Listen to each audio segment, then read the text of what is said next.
Change of scenery this week. We go from the South Concourse of McLean Stadium to Zoom because John's gallivanting across the north central U.S. to now we're outside the east entrance to the Farrell Center. Welcome into this week's Big 12 Breakdown. Kurtis Quillin, John Morris. John, welcome back to Texas. Nice to be back. That was a long week last week, but it didn't start out so well for Scott Drew and the Bears, but it ended really well. Ended very well. You mentioned we talked about the Marquette loss last week on this program, so let's talk about the Gonzaga win. Oh, good.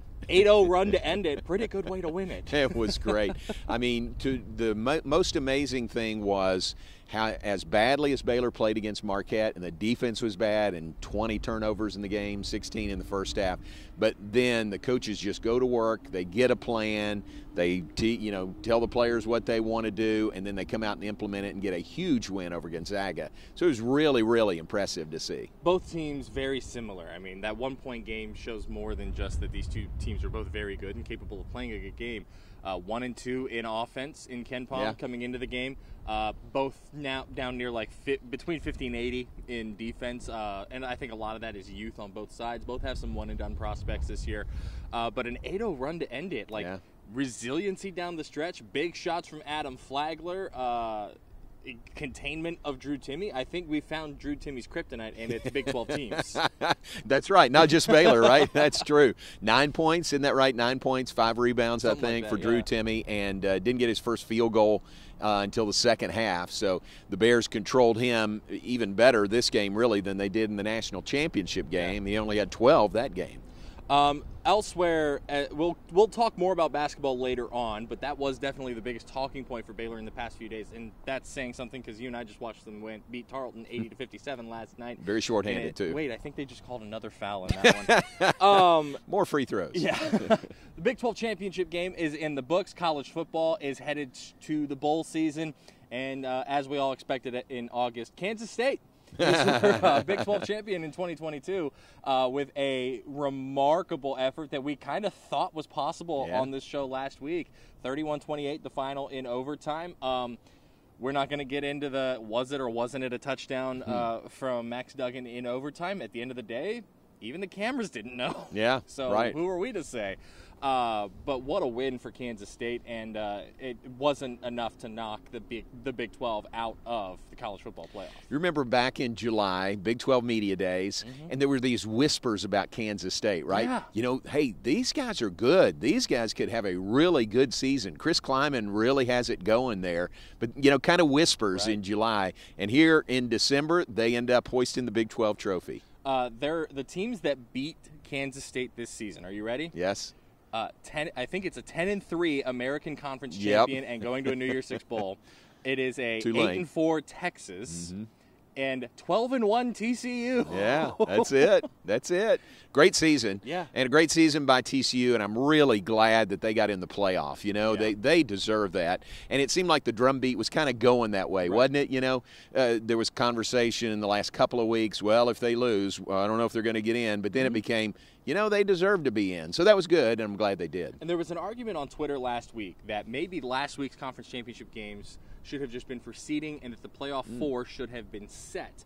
I don't think USC is one of the 4 best teams in the country. Now, and I'm not knocking USC too much. I think they're a top 8 easily. Yeah. They're 11-0 against teams that are not coached by Kyle Whittingham. Their 2 losses this year in Salt Lake City at Utah by 43-42. And then that debacle in Las Vegas Friday night in the Pac-12 championship game. And so USC still very good with a former Big 12 coach leading the way, former Big 12 quarterback leading the way. And I think really what kind of put Ohio State into the playoff was Caleb Williams got hurt, and then Utah just blew him out in the second half. Yeah. And so TCU's in. TCU is the 3. I think that is the tied for the second highest seeding a Big 12 team has ever gotten in the college football playoff. Because I think one year Oklahoma was the 2. Okay. And I'm going purely off memory. Yeah, I don't remember that. I know TCU's the only team besides Oklahoma from the Big 12 to get into the playoff. And they did it remarkably well. They stayed put after losing by 3 in overtime. But part of the argument there was if USC beats Utah, then USC and TCU, as well as the 2 undefeateds that are left, are the only teams in the country that can say they beat every team on their schedule. And those were the only USC and TCU were the only teams in contention that had rematches in their conference championship games. This TCU team is electric. It finds a way, and there's something to be said about that. But Max Duggan willing his team to overtime, that was impressive. That drive that he led that got the game-winning score and then the two-point conversion that tied it, I mean, that was unbelievable. I mean, that was Max Duggan.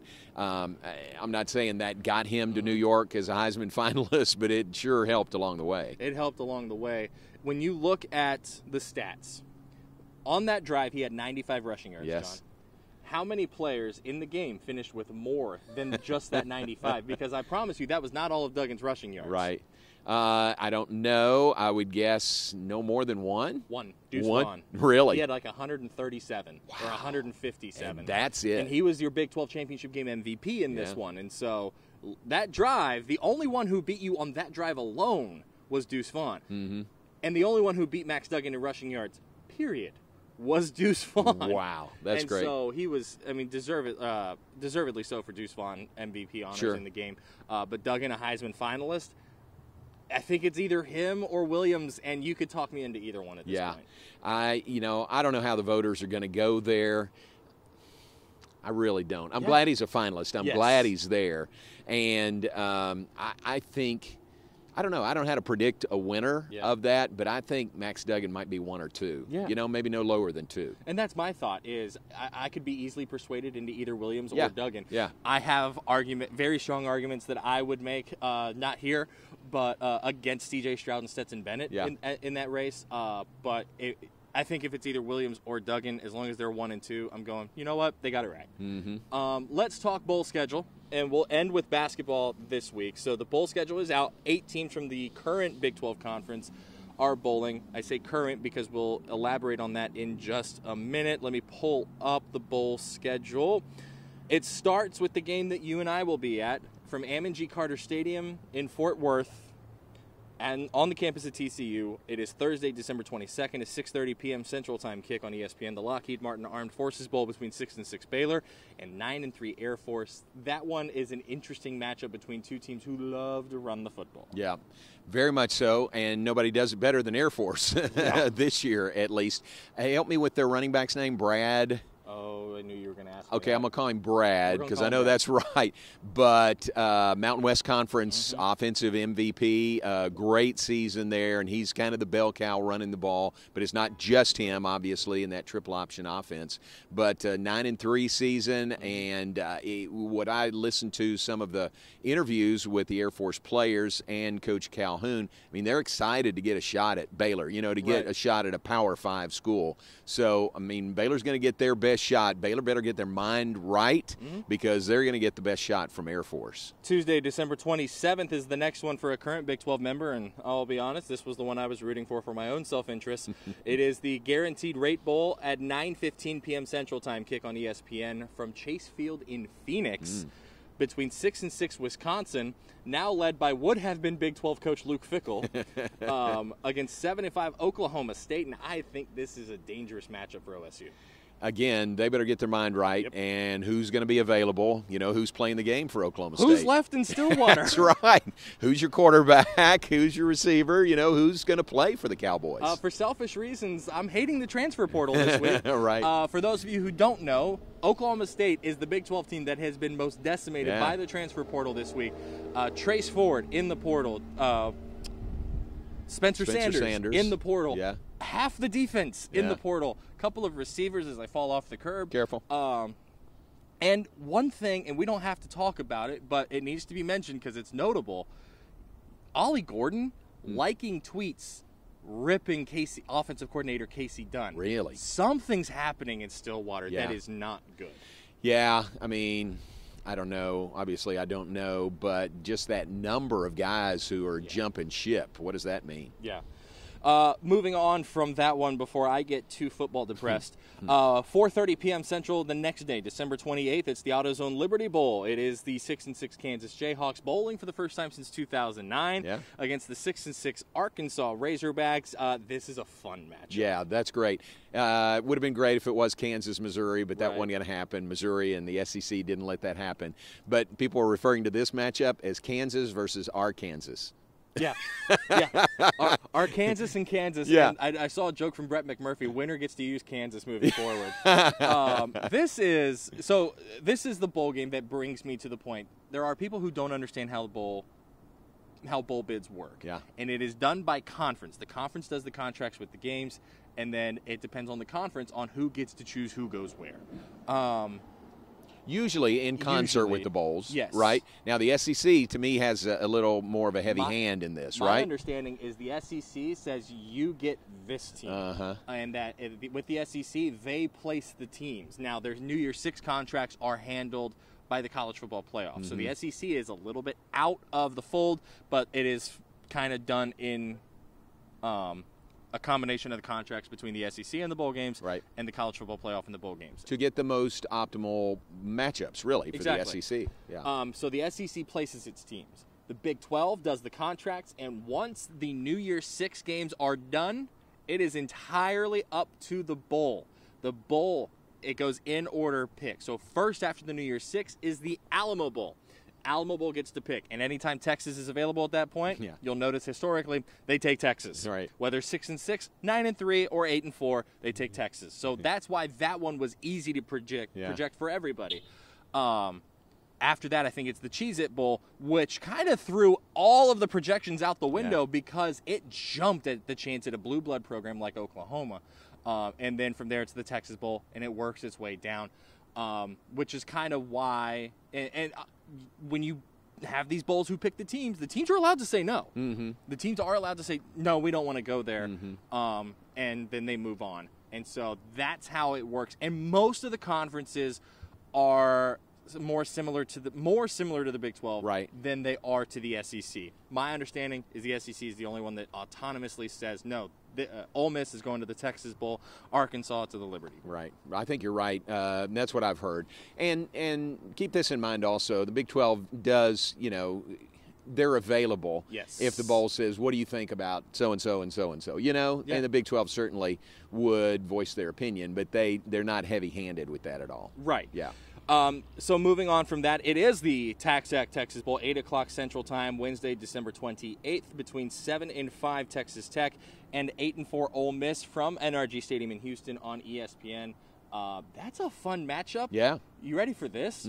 Ole Miss has played Texas Tech more since, I want to say it's 2008, than it has Tennessee. Really? Interesting. So it's just weird the way SEC scheduling works, right? Because of the 14-team conference, but also, and I think they've played recently either in this bowl game or in a preseason kickoff in Houston. In Houston, I remember that. I think it was a preseason game. Yeah. Yeah. And so that's a matchup of familiarity and similar styles, offensively, as well. Yeah, that'd be fun. 4:30 Central Time on the 29th. It is the 6-6 Oklahoma Sooners, with I think the tallest task of any Big 12 team in the bowl season, and that is facing 9-3, number 13 Florida State in the Cheez-It Bowl, 4:30 p.m. Central that day on ESPN from the Citrus Bowl in Orlando. Yes. Or is it Camping World Stadium now? I think it's Camping World Stadium. It seems like it changes a lot. Yeah. But it's in Orlando.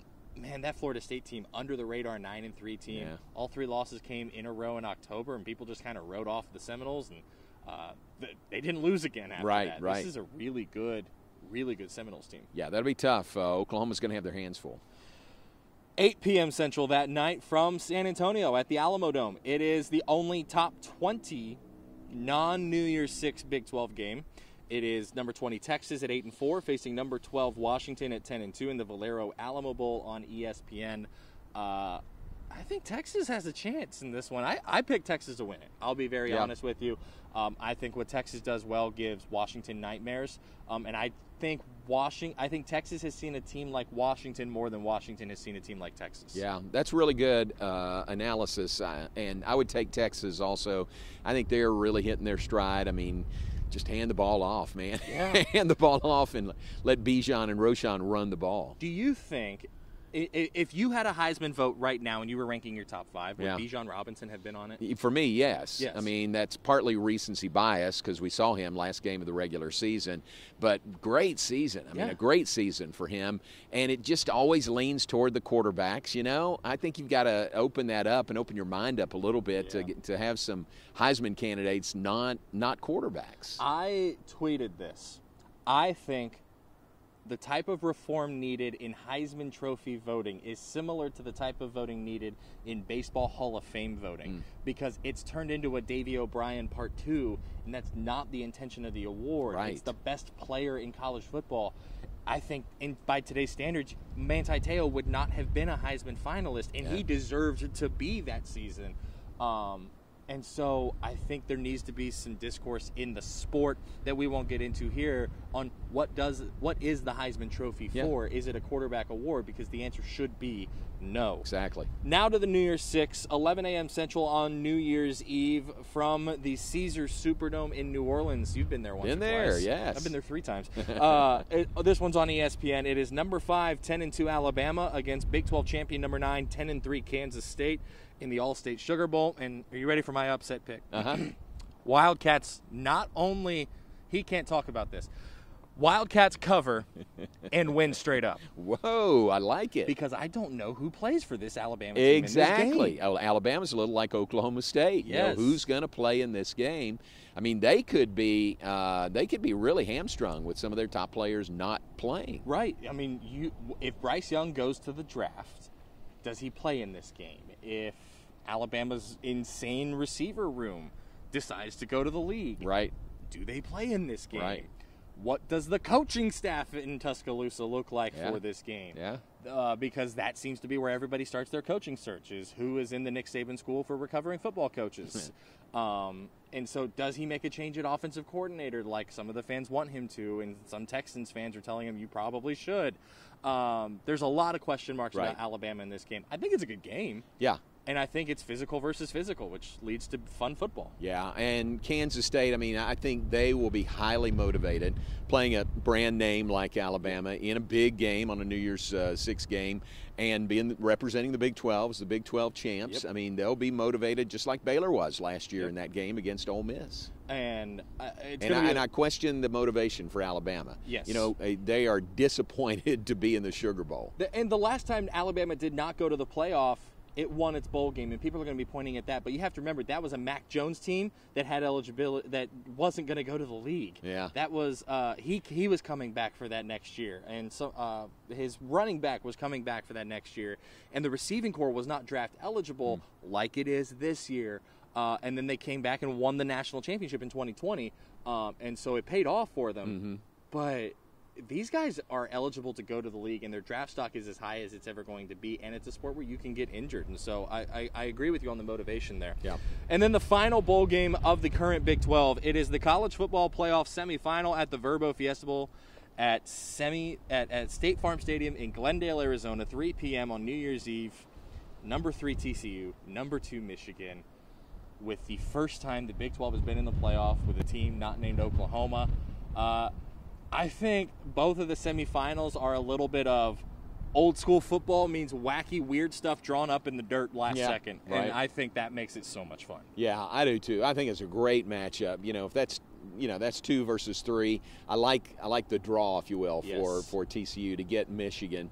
And I just think TCU, they probably feel like they need to make amends for losing the Big 12 championship game. You know, their first loss of the year. I mean, they played great. It was an overtime game. But I think they don't want to end their season with 2 straight losses. Right. Yeah. And if you're looking at Michigan on the flip side of it, yes, your Heisman hopeful running back is gone, but he was gone for the Big Ten championship game against Purdue, and it wasn't an issue. This is the best second-half team in the country playing the second-best second-half team in the country. So if you want to turn this game on about 4:30 New Year's Eve, you're probably not going to miss much of anything. There you go. Take a nap. Come back for the second half. I'm taking Michigan to win it. I think TCU can keep it close, though. Yeah. And I think we could potentially, because of gestures at TCU's schedule, see this game go to overtime? Yeah. I think. That'd be great. I'd love it. The last time that Michigan played a team that played like TCU, though, it won by 22 points. That didn't stop the College Football Playoff Committee from putting them into the playoff, though. So those are the 8 teams from the current Big 12 that are bowling. Yeah. 4 teams from the new Big 12 also bowling. Which is great. Saturday, December 17th at Fenway Park in Boston. It's the Hey, That's Our Coach Bowl. It's the Wasabi Fenway Bowl, 10 a.m. Central on ESPN, 9-3 Cincinnati, 7-5 Louisville. Cincinnati loses Luke Fickell to Wisconsin. Fickell will be the head coach in the Guaranteed Rate Bowl for the Badgers. And then Cincinnati hires Louisville's head coach, Scott Satterfield. By the way, pre Power 5, Group of 5 split, this was a blood rivalry because they're not that far from each other. Right. Both benches are on the same sideline at this game. I'm just saying this is appointment television. Yeah, no, that could be really fun. And what is Scott Satterfield's rooting interest and coaching, He's already said he will remove himself from the game from both teams. Okay. He will not coach in this game. I got you. Which is probably best. That's probably smart. Right. Also, that night, 6:30 Central on ABC, it's the New Mexico Bowl. It is BYU at 7-5, facing 7-5 SMU. My question in this bowl game ties back to Waco. Does Tanner Mordecai play in it? Because he's already said he's going pro after the season. Right. Does that mean he's going pro now or after the bowl game? Gosh, so many of these bowl games really depends on who's available. You know, who's going to play in the games. And Mordecai's numbers were ridiculous this year. I mean, there was one game where he had like a season high in passing yards with time still on the clock in the second quarter against Houston. Just a ludicrous season in the best possible way for the Midway High School graduate. 2 p.m. Central on December 23rd. It's the Radiance Technologies Independence Bowl between 6-6 Louisiana and 7-5 Houston. This game on ESPN. That is in Shreveport, Louisiana. Man, this is the biggest coin flip to me. Yeah. Because Louisiana is very, very good, and Houston is very streaky. Which Cougars team shows up in this game? Exactly. Yep, exactly. And then the final one, 9-4 UCF, the AAC runner-up, on December 28th. In its final game as a member of the AAC, will play 1 p.m. Central at the Military Bowl presented by Peraton from Navy Marine Corps Memorial Stadium in Annapolis against 8-4 Duke. Yes, Duke, which asked its coach to retire at the end of last season because it was not firing David Cutcliffe, is 8-4 in its first season with Mike Elko, and has one of the best defenses in the Power 5. Very sneaky, and I think hands down the best defense that this UCF team has seen all season. Yeah. A great game. I think that's a really good matchup. It's great to see that all 4 of those future Big 12 schools are in bowl games. And none of them snuck in at at 6-6, and you can't point to it and say, well, they shouldn't have gone. Right. Like, no, they earned it, and they're there, and all of them had roster turnover issues this season, and still happened to make it. Either 8-4 or 9-4 was the best one, and that one of those losses was a rematch in the conference championship game, and then the worst 7-5. So really BYU. Good showing for the future Big 12 conference. Let's talk basketball. Recap a few key games in the one key game in the Big 12, and then preview the 3 biggest games coming into the weekend. Texas falls from the ranks of the undefeated, loses to Illinois, 85-78 in overtime. Who's that guy from Austin? Had 21 points in this game. I think he played here. Yes. Do you think he was very motivated to play last night? I think so. Matthew Meyer, 21 points, 8 of 10 shooting, 5 of 5 from three-point range. 21 points team. Against Texas, right? Yeah. So you knew going in that he was going to be fired up, and we saw that here sometimes. I mean, he always got more excited, and that's natural to play against UT. But you talk about streaky. I mean, he is streaky, and he was on a hot streak last night. You know, at the first media availability with Scott Drew this season, he said he got a call during the summer from Brad Underwood saying, man, Matt has never met a shot he didn't like, did he? And he didn't meet one that Underwood didn't like last night either. And so this was an awesome win for Illinois and an awesome showing for the former Baylor Bear. I'm not hitting the panic button on Texas. Yeah, Texas should have won it in regulation, had a sizable lead that it let slip away, but I think Texas is going to be fine. And if I was asked to make a pick today, Texas is my favorite to win the Big 12, just based on how it's played in the non-con. They're really good. I mean, that win over Gonzaga was really impressive. I think they've got a home court advantage now when they play at Moody Center. And just, up and down the lineup, really, really good, well coached with Chris Beard. So Texas is really good. Texas very battle-tested at this point. Yeah. Win over Creighton at home. That's one of the two favorites to win the Big East, although Creighton turns around and loses to Nebraska shortly afterward. And then a huge win over Gonzaga. So this is starting to be a nice little Texas team that's going to be playing for a 1 seed during Big 12 conference play. Three big games heading into the weekend. Thursday night from Carver Hawkeye Arena in Iowa City. It is the hardwood battle for the Cy-Hawk Trophy. On Fox Sports 1, it is Iowa State, which I believe is only a one-loss team at this point, against Iowa. And I think this comes down to which really good run-through non-conference do you like better? Do you like that Iowa State beat then number 1 North Carolina? Or do you like that Iowa State has just kind of done what it does best through its non-conference? Yeah. One of those where it's such a great rivalry, in-state rivalry. Records really don't matter. Exactly. But I think it'll be fun. I mean, it's always fun when they get together. Yeah, it is. And to avoid sticking my foot in my mouth completely, I'm trying to look for the records. It's 7-1, 6-2, number 20 Iowa State and Iowa. So very, very good basketball teams. Yeah. And I think as long as it's not a blowout, you walk away from this one going, okay, they're pretty good. Yeah, sure. Saturday, 2 games worth talking about in basketball as we scroll back to look at the schedule. Sorry, there's no prompter here, so all of my notes are on my phone of things that I want to ask John about. Noon Central, ESPN2, from the BOK Center in Tulsa. 7-2 Oklahoma against number 9 Arkansas at 8-1. Believe it or not, KenPom projects this to only be a 4-point game. Really? Huh. So the computers like what they see from Oklahoma and saw from Oklahoma in Orlando at the ESPN Events Invitational. But this Arkansas team, man, is one of the favorites in the SEC. Whew, they are good. They'll be here in the Farrell Center in January. Yep. That's Baylor's opponent in the Big 12 SEC Challenge, and they are good. I mean, I haven't seen them play. I haven't seen a game yet, but just watching their results and reading stories about them, Arkansas is really good. And then 4:15 Central Saturday, it is the 6th-ranked Kansas Jayhawks against the 9-0 Missouri Tigers, sliding under the radar in their first year under Dennis Gates. It's the renewal of the rivalry known as the Border War. Yep. This one from Mizzou Arena in Columbia. I'm just happy this rivalry's back, man. I know. These two schools hate each other. You talk about throwing out the records.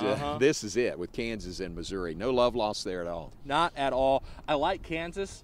I think we could walk away thinking that there's going to be, if Missouri is close in this game, we might be seeing one of those where the Big 12 gets 6 into the NCAA tournament, and then that 7th spot is up for grabs with that 7th or 8th spot with the SEC, depending on what Missouri does the rest of the way. I think this is one of those games that's going to help shape that NCAA tournament bracket. And then Sunday, it's Oklahoma State and Virginia Tech in the Hall of Fame Invitational at the Barclays Center in Brooklyn, and I think that's another one of those tall tasks for a Big 12 team because this Virginia Tech team is very good. Yeah, that's tough. The league is not shying away from tough games, No. In non-conference. There have been a bunch of them, pretty much by everybody. Yeah, everybody's played one or two. TCU got a really nice win over Providence in the Big East Big 12 battle. Does the split, the 5-5 split in the Big East Big 12 battle, just talk about the balance in the power in the top 7 leagues in college basketball this year? Maybe, yeah, and it's just early. I mean, it's just kind of hard to predict this time of year, and you see wild swings. I mean, North Carolina was number 1, unranked 3 weeks ago. Now they're unranked. So, so there are, just some wild swings and really unpredictable, I think, this time of year.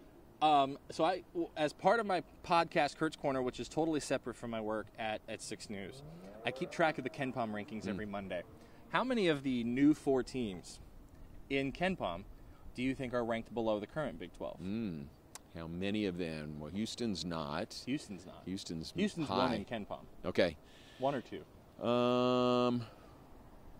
I don't know. Cincinnati's probably not. All 3 are ranked below the current Big 12, but like in that same range. I'm talking like within 20 spots out of 363. Sure, makes sense. And so you're talking about 3 teams that are already on par with the rest of the Big 12. Yeah. And their numbers are staying pretty consistent. Texas, kind of the biggest riser, only because they got to 1 within a 40-minute game, beating the snot out of Gonzaga. And then BYU's a really good shooting team, and UCF is an up-and-coming team with, is it Dawkins? Johnny Dawkins is the head coach there. And then you've got, look at Houston. They're at this point, a contender for a national championship when you get to that number 1 spot.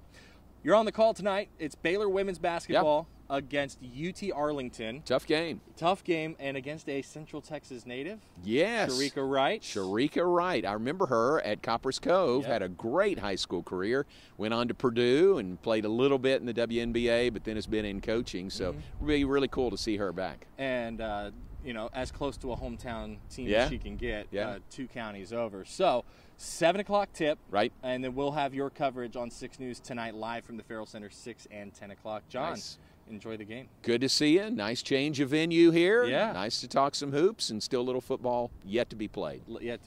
We will talk to you later on. We don't know the schedule for the Big 12 breakdown moving forward because we've both got holiday plans and bowl games to go to, so we'll let you know on social media when we'll be back. But that's been the Big 12 breakdown on 6 News.